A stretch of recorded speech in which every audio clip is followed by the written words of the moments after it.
बिस्मिल्लाहिर्रहमानिर्रहीम। अस्सलाम वालेकुम। IMF से मुज़ाकरात नाकाम हो गए हैं और उन्होंने कहा है कि एक धेले की भी हम आपको इजाज़त नहीं देंगे कि आप आवाम को रिलीफ दें, क्योंकि हमने आपको जो प्लान दिया था वो ये था कि आप लोगों ने हर सूरत अशराफिया की मुराद ख़त्म करके, सब्सिडी ख़त्म करके गरीबों को मुंतकिल करें।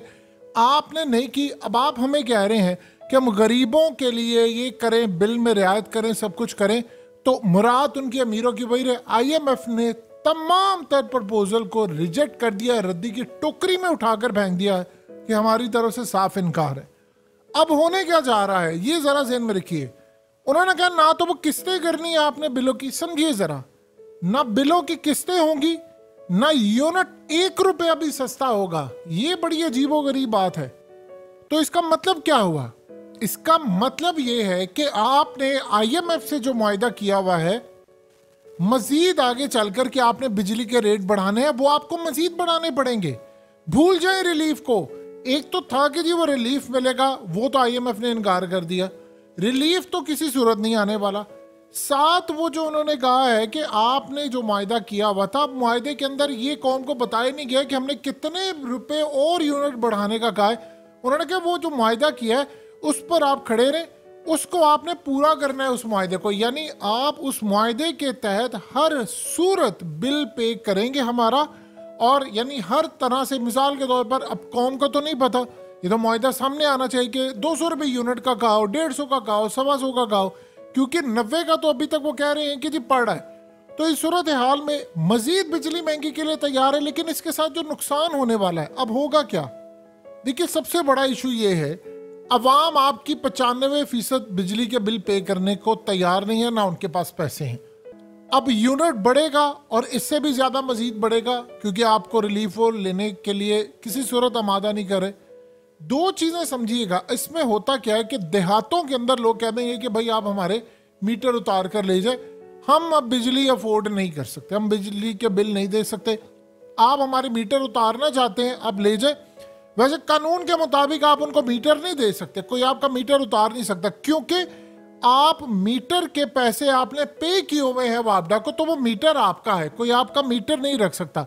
एग्जैक्टली इसी तरह कि आपका कोई चलान अगर करता है तो आपका ID कार्ड, लाइसेंस और आपके डॉक्यूमेंट्स नहीं रख सकता। सवाल ही पता नहीं होता रख सकता, ये कानून की खिलाफ वर्जी है। तो वो फिर भी करते हैं, क्योंकि आज तक कभी किसी ने देखा नहीं इस पर। तो मीटर आपका अगर कोई उतार कर ले जाता है तो उसका ये मतलब है कि उसने कानून की खिलाफ वर्जी की। लॉयर कह रहे हैं हम बैक पर जाएंगे। अब लोग क्या करेंगे? देहातों में वो कह देंगे कि ठीक है भाई आप खत्म कर ले। फिर उसके बाद शहरों में ये होगा कि कुंडा सिस्टम रवाज करेगा, या मीटर रीडिंग या अमले से जो सेटिंग होती है पैसे देकर, वो अब परवान चढ़ेगी। यानी वो जो अमला होता है वो पैसा खाएगा, वो कहेगा ठीक है जी आप हम कर लें। छापामार टीमें भी उनकी होती हैं, सारे लोग उनके होते हैं, मीटर रीडर से लेकर बिजली वाले सारे मिले होते हैं, सब खा रहे होते हैं। तो इस सूरत हाल के अंदर वो कहेंगे कि ठीक है भाईजान हम कुंडा सिस्टम करेंगे। बहुत सारे लोगों ने तो कहा है कि गलियों के अंदर उन्होंने कहा कि हम गेट लगवाने जा रहे हैं, सिक्योरिटी गेट। हम लगाएंगे कुंडा लगाकर एक लगाएंगे सिक्योरिटी गेट। सिक्योरिटी गेट के साथ सारे मोहल्ले वाले पैसे देंगे, सिक्योरिटी गेट लगेगा और वहां पर हम अपना बंदा बिठाएंगे और हम कुंडे डालेंगे। मीटर वो कहते हैं जी लोगों को कह रहे उतार कर लेकर जाना तो ले जाए, क्योंकि अगर कोई आएगा तो इस सूरत हाल में वो पहले सिक्योरिटी गेट तक आएगा तो हमें पता चल जाए। यहाँ तक लोग करें। और आप सबने वो वीडियोस भी देखी हैं कि लोग कह रहे हैं कि भाई हमारी ज़मीनों पर जो बिजली के खंभे हैं उनको उतारें और उतार कर ले जाएं, हमने किसी सूरत यहाँ रहने नहीं देने। यानी खंभे आप अपने उतारे लेकर जाए, आप हमें किराए देते हैं, जो मर्जी करें, इसको यहाँ से उतारे और लेकर जाएं, हमें कोई किसी तरह का आपका साथ नहीं चाहिए। अब जब ऐसी सूरत हाल होगी तो बिजली चोरी ज्यादा होगी। देखिए, जब महंगी होती है तो चोरी होती है, जब चोरी ज्यादा होती है तो वही बात आ जाती है कि वो जो IPPs कंपनीज है वो कहती हैं कि हमने बिजली इतनी दी है, हमें वो आप लोग रिटर्न क्यों नहीं करते? लोग तो बिल पे करते हैं, तो रिटर्न वो नहीं होती, वो बिजली अब चोरी में जाएगी। तो वो मजीद जो लोगों के घर में बिल आ रहा है वो मजीद डबल हो जाएगा। ये जो अभी बिल है इससे भी डबल हो जाएगा। हो सकता है अगर किसी का 70,000 आया तो 1.5 लाख आ जाएगा। हो सकता है वो एक पंखा ही चला रहा हो तो उसका अगर 48-50 हज़ार आ गया है तो हो सकता है उसका लाख आ जाए। तो इस सारी सूरत हाल में तो सारे का सारा मामला बड़ा अजीबोगरीब होने जा रहा है। यानी आप ये देखें कि इस पूरे खेल के अंदर बात उधर की उधर ही पहुंच रही है। अभी तक की जो सूरत हाल सामने आ रही है कि लोग कह रहे हैं कि बिजली के बिल उन्होंने अदा नहीं करने, सड़कों पर एहतजाज है। अगर ऐसी सूरत हाल होती है तो बताइए फिर कैसे मामला चलेगा। आईएमएफ आपको रिलीफ नहीं देने दे रहा, लोग तो अपने पैसे दे रहे हैं, उनका तो टैक्स जा रहा है, बजट जा रहा है। अब ऐसी सूरत हाल होगी तो जो खासतौर पर इंडस्ट्री हमारी है वो कैसे काम करेगी, वो किस तरह हम लोग माल बना कर बेचेंगे, क्योंकि वहाँ पर इंडिया, इंडोनेशिया, वियतनाम, बांग्लादेश और दीगर ममालिक जो हैं, श्रीलंका समेत, वो तो बैठे हुए हैं कि ऑर्डर उनको मिल जाए। अगर उनको ऑर्डर मिल जाते हैं तो आपके जो लोग हैं, अगर महंगी यहाँ पर प्रोडक्ट बनेगी और बांग्लादेश वाले बिडिंग सस्ती देंगे या इंडिया वाले देंगे, तो बताएं हम कैसे compete कर सकते हैं मार्केट के अंदर। जब यहाँ से प्रोडक्ट बनकर महंगी जाएगी, वही प्रोडक्ट बांग्लादेश से सस्ती जाएगी, तो कैसे होगा। अफगानिस्तान के अंदर आप देखिए कि सूरत हाल क्या है कि वहाँ पर उन्होंने कहा है कि हमने डॉक्टर्स की, प्रोफेसर की और एमबीबीएस, आम तरह की, हर तरह की जो फीसिस है वो मुकर्रर कर दिया, उस हद से आप आगे फीस नहीं ले सकते। यानी आप इमेजिन कर लीजिए कि उन्होंने वहाँ पर एक स्टैंडर्ड कायम कर दिया है कि आप अगर लोगों का इलाज कर रहे हैं तो आपने एक हद से आगे नहीं जाना। फिर उनकी जो करेंसी है वो 72 रुपये पर चली गई अफगानी। ऑनलाइन अगर आप चेक करेंगे तो आपको ज़्यादा बताएगा। आपके जो हमसाया ममालिक हैं, आप देखिए वो कहाँ पर जा रहे हैं। इंडिया को देख ले, आपके साथ आज़ाद हुआ था, 82 रुपये का डॉलर है। आपके मुल्क में 335-40 का भी ओपन मार्केट में डॉलर नहीं मिल रहा। तो हमारे पास सोल्यूशन क्या है? हमारे पास इसका कोई सोल्यूशन नहीं है। आप अगर मजीद बिजली महंगी करते हैं, आईएमएफ ने कहा अभी सबसे ज़्यादा जो खतरनाक सूरत हाल है, आपने आईएमएफ को क्या कहा हुआ है? आपने आईएमएफ को जो बातें कही हैं कि भाई आपसे हमने वायदा किया इसको मजीद बढ़ाने का, वो तो आपको फिर मजीद बढ़ाना पड़ेगा। वो महंगी होगी तो घरों के किराए महंगे होंगे, गैस के बिल महंगे होंगे, और जो टैक्सेस लग कर आ रहे हैं वो भी महंगे होंगे। तो इसका सोल्यूशन क्या है? किसी के पास इसका कोई सोल्यूशन है कि हम कैसे ये चीज़ों को मैनेज करेंगे, कैसे हमारी सूरत हाल बेहतर होगी? इस वक्त जो सबसे ज़्यादा इशू आने वाला है वो ये है कि अगर आईएमएफ का जो मायदा है हमारा, उस पर हमने अमल दरामद कर लेते हैं तो लोगों की, तो देखिए मुल्क डिफ़ॉल्ट हो ना हो, 95% आवाम डिफ़ॉल्ट हो चुकी है, उनके पास अब देने को पैसे नहीं है। जब आपके पास, देखिए होता क्या है कि जो वर्कर काम करे वो कहते हैं भाईजान हम उस तनख्वाह पे काम नहीं कर सकते, तो फिर आप क्या करें? आप हर काम के लिए क्या बैरून मुल्क से जाकर वर्कर्स लेकर आएंगे? ये तो हो ही नहीं सकता। लोग फिर ऐसा ऐसा करेंगे कि वो कारोबार बंद कर देंगे, शट डाउन कर देंगे कि ठीक है जी आपसे ये मामला हो रहा है, हम ये काम करें, तो हम ये छोड़ कर सब कुछ जाने को तैयार हैं।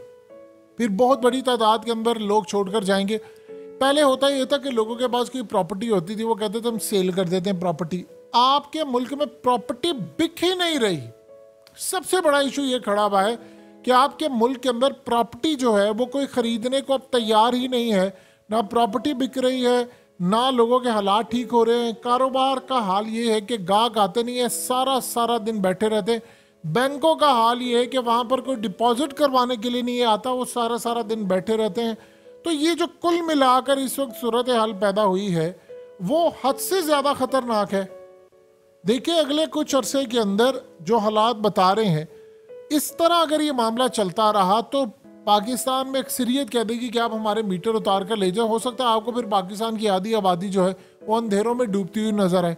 क्योंकि इस सूरत हाल में ना तो आप ये कह रहे हैं कि जी लोगों ने जो सोलर लगवाया हुआ था वो भी हम नहीं करे। इवन कि आप देखिए इतना इतना लोगों के साथ फ्रॉड हुआ है कि लोगों ने अपने घरों में सोलर लगवाए, किसी को 10 kVA का कहा तो उसको 6 का लगा दिया है। इतना धोखा, इतना पाकिस्तानी कौम फ्रॉड करती है, इतना झूठ बोलती है, इतने ज़्यादा धोखेबाज हम कि हमने कफन चोर जो कौम होती है उसके साथ यही हाल होता है। यानी आज अगर खुदा न खास्ता 2005 की तरह कोई जल्जला आ जाए तो आप देखेंगे कि कफन आपके मुल्क में, अभी ये चीनी का हाल आपने देखा है किस तरह सारी मुंतकिल कर दी, कौम मर रही है। चीनी आपने अफगानिस्तान और दीगर जगहों पर मुंतकिल कर दी है। कैसे आपने मुंतकिल की, ये बात किसी को अभी तक समझ नहीं आ पा रही। चीनी आपने मुंतकिल कर दी है, आपने चीज़ें बहुत ज़्यादा मुंतकिल करना शुरू कर दी। आटा आपका स्मगल होता है, डॉलर आपका स्मगल होता है। जब इस तरह होगा, सारे मुल्क के अंदर तूफान होगा, तो बताइए सूरत हाल कैसे चलेगी। अगले कुछ अरसे के अंदर हालात ये बता रहे हैं कि पाकिस्तान की जो सूरत हाल है वो बिल्कुल पॉइंट ऑफ नो रिटर्न पर चली गई है और हमारे पास अब खाने के लिए कुछ नहीं। अगर आपको अगले कुछ अरसे के अंदर पूरे मुल्क में आधे से ज़्यादा घरों के अंदर बिजली जाती हुई नज़र आए या अंधेरा नज़र आए तो आप ये समझ लीजिएगा कि उन घर वालों की बस हो गई है, अब उनके पास ना जीने को पैसा है ना मरने को पैसा है, वो बस अल्लाह की तरफ, आसमान की तरफ उठाकर हाथ देख रहे हैं, कुछ फरियाद कर रहे हैं।